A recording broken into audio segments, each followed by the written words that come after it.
warahmatullahi wabarakatuh. Alhamdulillahirabbil alamin wa bihi nasta'in ala umuri dunya waddin. Asyhadu an la ilaha illallah wahdahu la syarika lah wa asyhadu anna Muhammadan abduhu wa rasuluh. Amma ba'd. Yang kami hormati, yang kami muliakan Bapak Bupati, dalam hal ini diwakili oleh Ibu Asisten 1 ya. Alhamdulillah.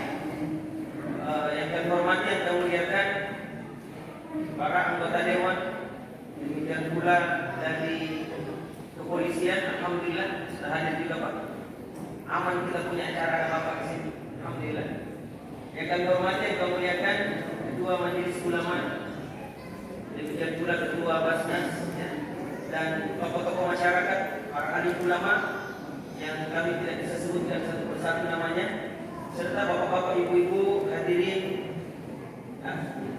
peserta acara atau kegiatan Musda 1 Dewan Pengurus Daerah Wahda Islamiyah.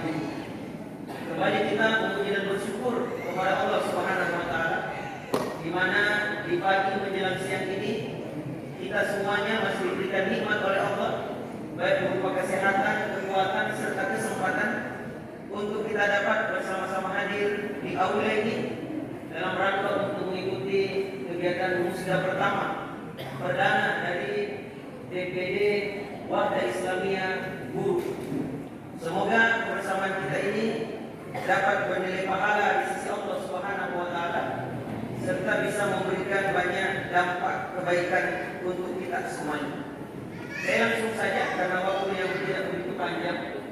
Tema tabligh akbar pada pagi menjelang siang ini adalah mewujudkan generasi robbani yang berakhlak Qur'ani di bumi Bungul. Bapak Ibu hadirin yang sangat berbahagia, pergantian generasi itu adalah merupakan sunnatullah. Makanya disebut khalifah. Salah satu di antara maknanya adalah karena terjadinya pergantian generasi atau regenerasi.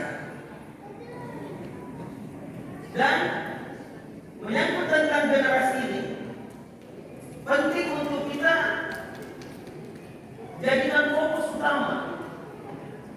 Kenapa jamaah sekalian? Sebab generasi pelanjut inilah yang akan memberikan banyak kebaikan untuk kita. Mereka ini yang akan meneruskan bangsa dan negara kita. Bahkan yang paling penting adalah mereka inilah yang akan melanjutkan pahala daripada orang tuanya. Bapak Ibu hadirin yang sangat berbahagia, sebelum saya masuk lebih dalam menerangkan tentang bagaimana mewujudkan generasi robbani di bumi kita tercinta ini, saya ingin menyampaikan bahwa generasi kita atau anak-anak kita itu di dalam Al-Quran itu memiliki minimal 3 kedudukan. Jadi ini ibu, bapak-bapak penting juga untuk mengetahui bahwa sebenarnya anak saya itu atau anak yang kita lahirkan itu memiliki kedudukan dan keutamaan. Yang pertama, anak itu adalah merupakan nikmat dari Allah. Jadi dia adalah merupakan nikmat dari Allah. Tidak semua orang yang sudah menikah itu diberikan nikmat berupa anak. Tidak semua. Ada teman yang sudah menikah 15 tahun belum ada anaknya. Kita baru menikah 5 tahun, tahu panggil anak. Kayak voucher Islam ya mas. Ada teman 20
Bandingkan dengan teman yang punya 4 anak, masih kecil-kecil kayak kita yang lain-lain.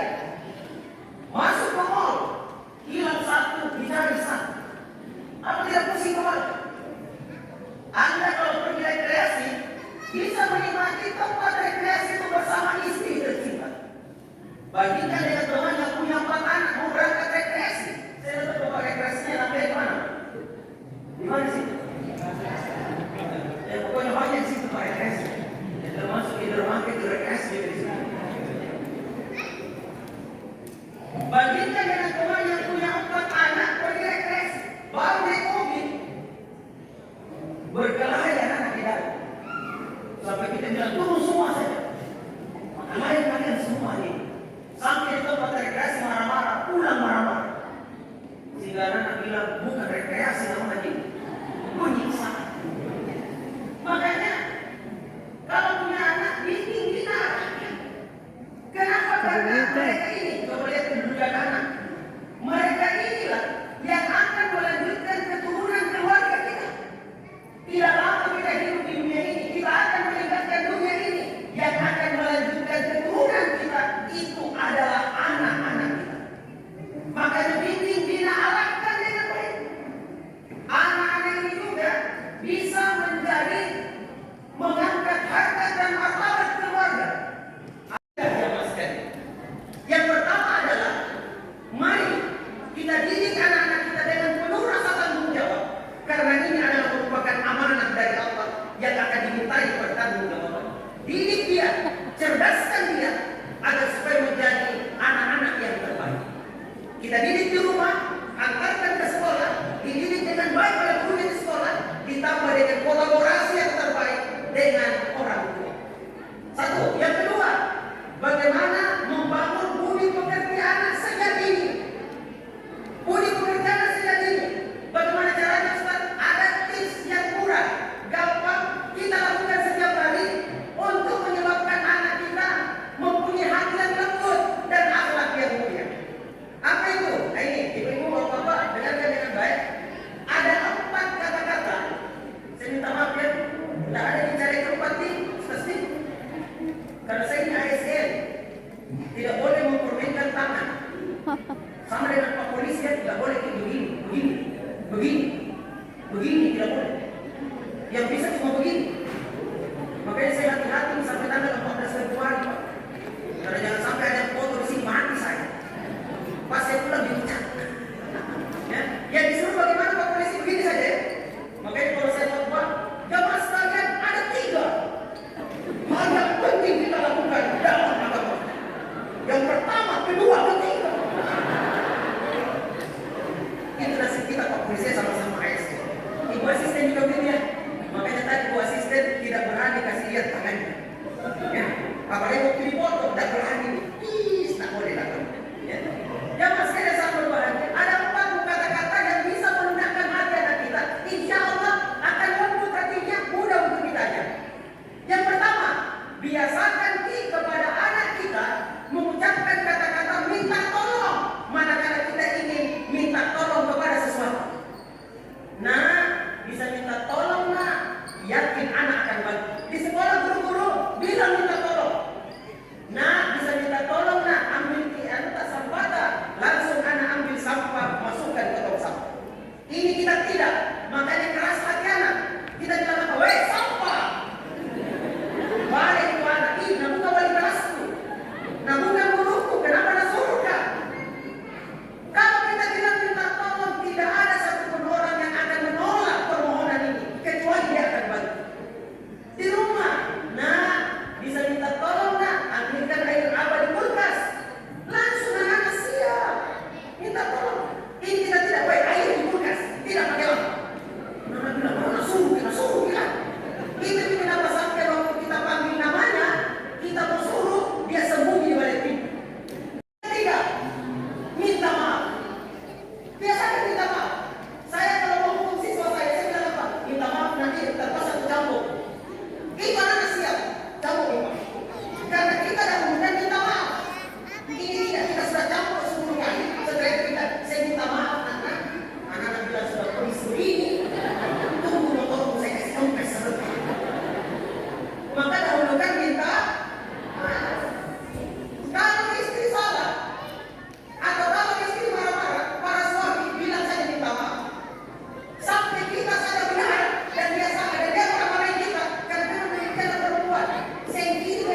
generasi yang rabbani, generasi yang senantiasa akan memperbaiki dirinya, memperbaiki lingkungannya, dan membangun harkat bangsa dan negara. Mungkin inilah yang sempat saya sampaikan. Mudah-mudahan ada manfaatnya jamaah sekalian, dan mudah-mudahan pertemuan kita yang sangat-sangat indah ini bisa memberikan manfaat yang begitu banyak untuk kita, bukan hanya untuk keselamatan kita di dunia, bahkan sampai nanti di akhirat kelak. Lebih dan kurang saya mohon maaf yang sebesar-besarnya. Mudah-mudahan Allah Subhanahu wa taala senantiasa memudahkan kita semuanya di dalam kebaikan. Subhanakallahumma rabbana wa bihamdik, nasyhadu an la ilaha illa anta wa nastaghfiruka wa natubu ilaik. Subhana rabbika rabbil izzati amma yasifun wa salamun alal mursalin walhamdulillahi rabbil alamin. Assalamualaikum warahmatullahi wabarakatuh.